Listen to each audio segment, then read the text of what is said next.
Hello everyone, this is Sheniynah Richardson of SheRich Educational Consulting here with Inclusive and Diversified Classroom Management 101. This is blog number 19, You Better Recognize Teacher Talent. Research has demonstrated time and time again that the most influential factor in student success is the teacher. That is a powerful statement within itself. So, with this being said, why are teachers so undervalued, particularly in the place in which they call home, their classrooms? As a classroom teacher for nearly a decade, I was exhausted by the end of the day. I took many blows. Every day was a 12-round knockout, drag out. I was punched by challenging students. I was slapped by concerns of the parents. And I was kicked by the spur of the moment additional tasks that were just thrown upon me throughout the day. So it became a matter of how was I going to survive after fighting from 7:15 to 3:30 and sometimes beyond. Now, school HR personnel, they are astounded by the number of unfilled teaching vacancies nationwide. Every teacher that has ever taught can tell you why, in a very passionate way, why there is a teacher shortage. For those of you who've never had the luxury of gracing a classroom, this is why teachers are jumping ship.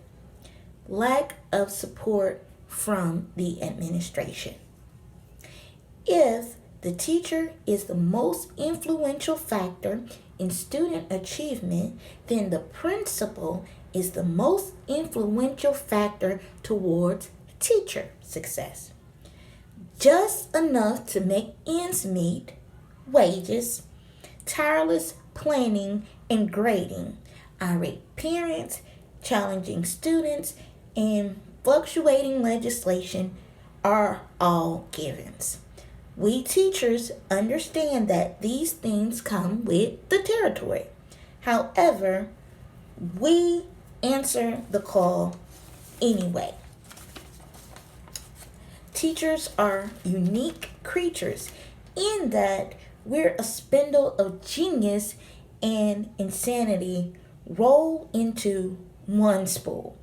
While there are a dozen reasons why one should not become a teacher, a real teacher only needs one. And that is passion for what they teach and passion to work with children.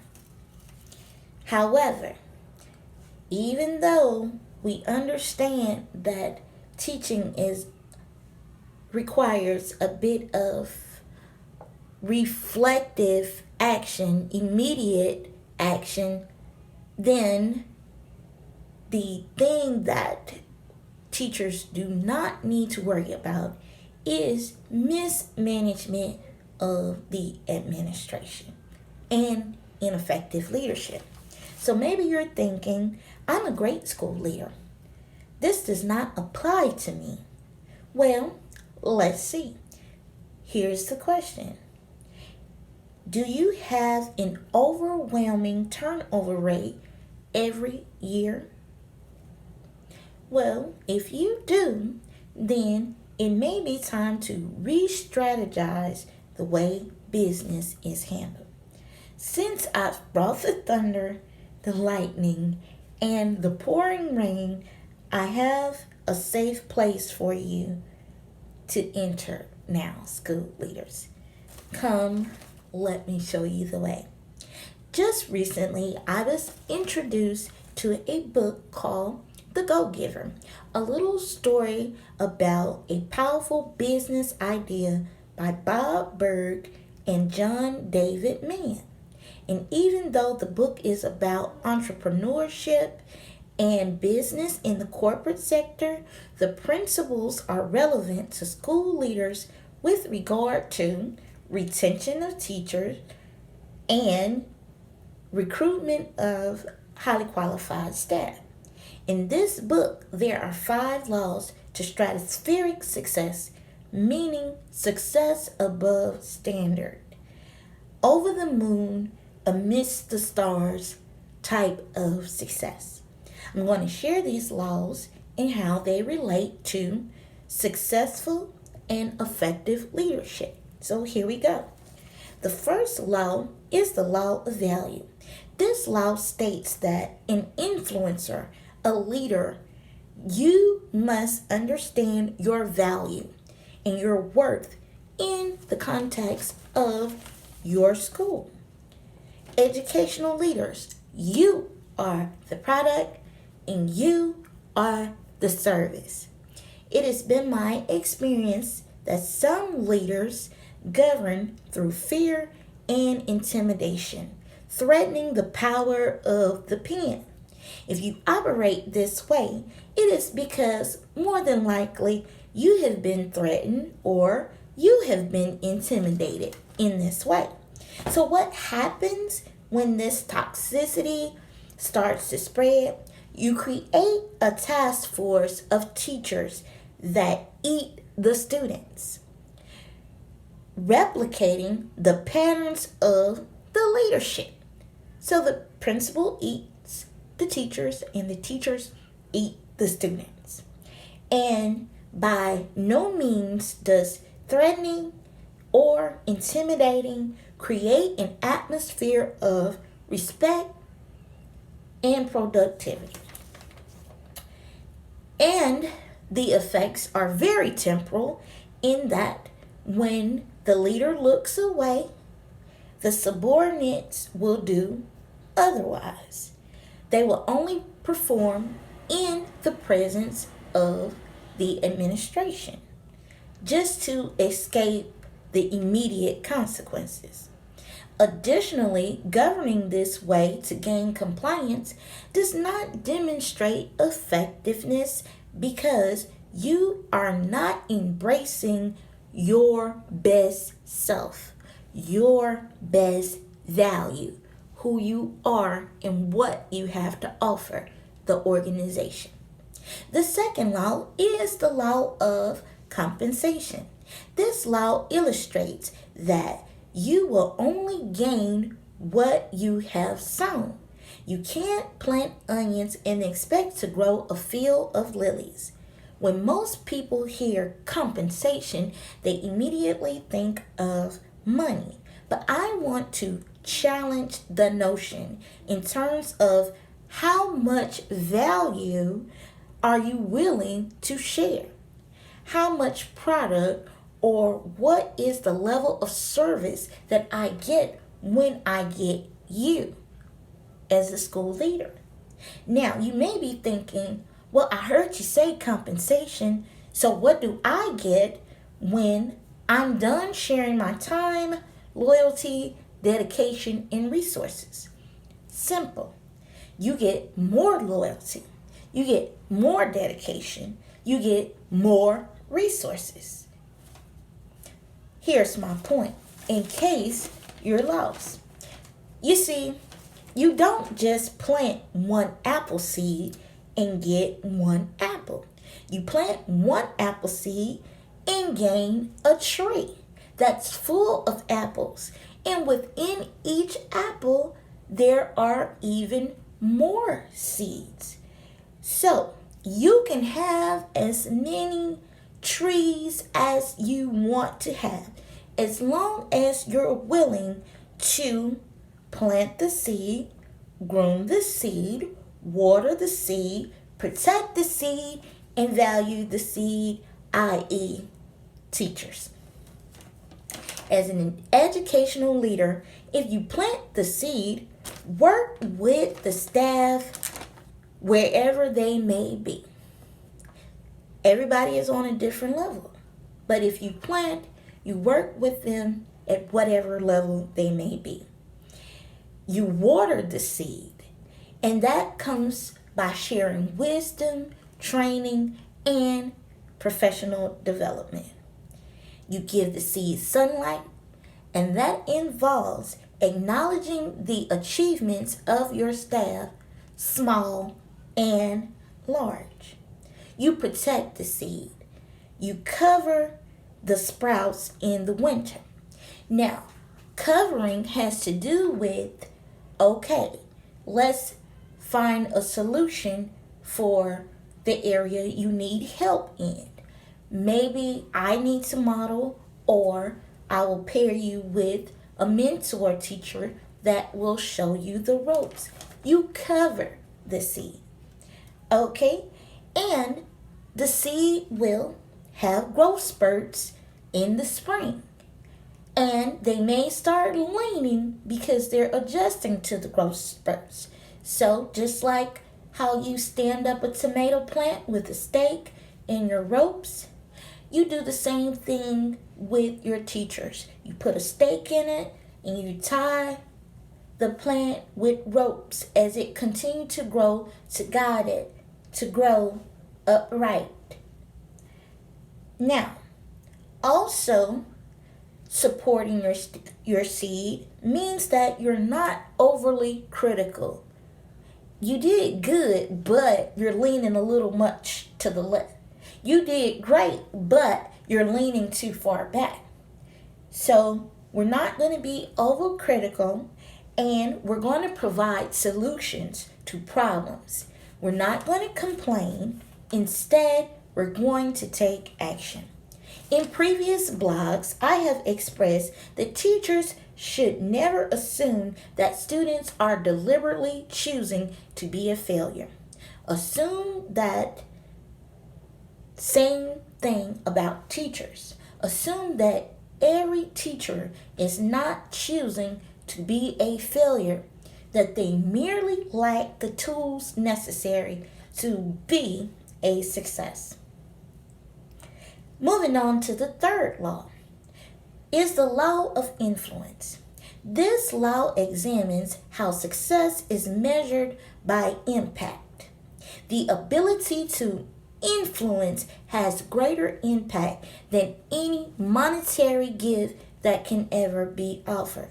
Because even if you don't have a single dime in your pocket or a single resource available, your impact, your influence will motivate people to get on board with the agenda, and they will share what they have with you.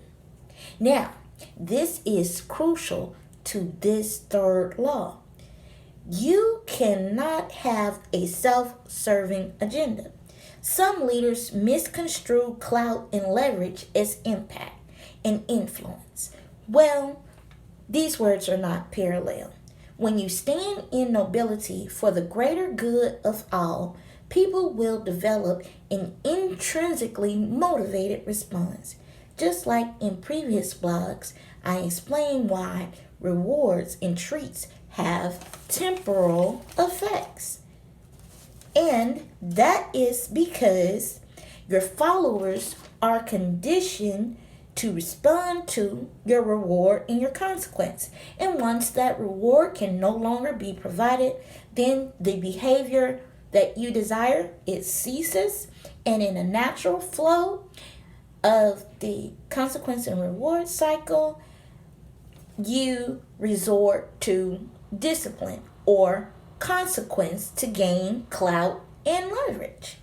And all this does is build resentment and divides the congregation.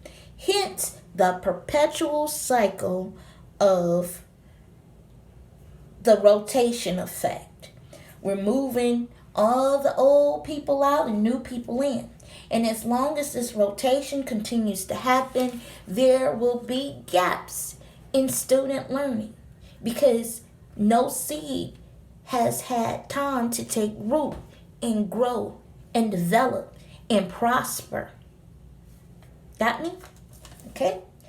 So, moving forward, sometimes Not everyone will be in agreement with your vision, and some may elect to detach, but that's okay. It's better to have a small group of loyal and dedicated workers than to have a team of thousands and everybody is a little Indian chief. Everybody is pulling towards their own goals and their own agendas. And that just makes for a chaotic environment. Moving on. The law of authenticity is the fourth law. This law deals with being genuine, being equitable, being fair, and being true. Some people live by the rule, fake it till you make it. Unfortunately, this does not pass when it comes to effective leadership. Symptoms of a dysfunctional organization will emerge all the way from the front door to the back. From every avenue, every corner, north, south, east, and west. Symptoms of a dysfunctional organization will surface. So let's say that you can fake it for a little while and you can fool a group of people. However, the longer they linger in your presence, the more evident it will become that you're faking it. Now, quick story I'm going to insert here. When I first started teaching, I was smiling and speaking to the students and greeting them and being polite. My colleagues and some mentors told me, you better take that smile off your face. Stop speaking to these children. Stop being nice to these children. Because what is going to happen is they're going to be ugly to you. So you have to beat them to the punch. So I took the advice and I attempted to be this mean person, to put on a persona as if I was stiff and rigid. Well, these kids call me out, and they have natural instincts to do this. It's just, I don't know, something that God gave them. They have antennas for this. So they called me out, and eventually I had to admit that I wasn't who I was trying to be. I was just taking the advisement of someone else. So I love kids. I love teaching. And it was very difficult to hide my excitement and my passion. So I had to come to the realization that I had more impact and influence by realizing my value, which is the ability to add joy to learning. And that's my value that I add. So be yourself, flaws and all. The lyrics to one of my favorite songs is, we don't know what we're made of, but the same things that we're afraid of just might improve us. Food for thought. Okay, so to be a successful leader, you have to be authentic and in touch with yourself. The fifth law is the law of receptivity. As you have heard, it's better to give than to receive. And I'll take things a step further and say it's better to plant your seeds rather than eat them. Nothing in life is for free. So expect that when you do good, good will come back to you. It may not be through the channel you think it ought to, but in some fashion, in some form, in some way or another, it will always come back to you. When you're faithful over a little bit, when you're grateful over the little bit you had, you will be promoted to ruler over much and many. The most influential factor towards student achievement is the teacher. The most influential factor towards teacher achievement, retention, and recruitment of highly qualified educators hinges on the leadership. Peace and love, y'all. That's all I have. I'll see you next Sunday. Bye now.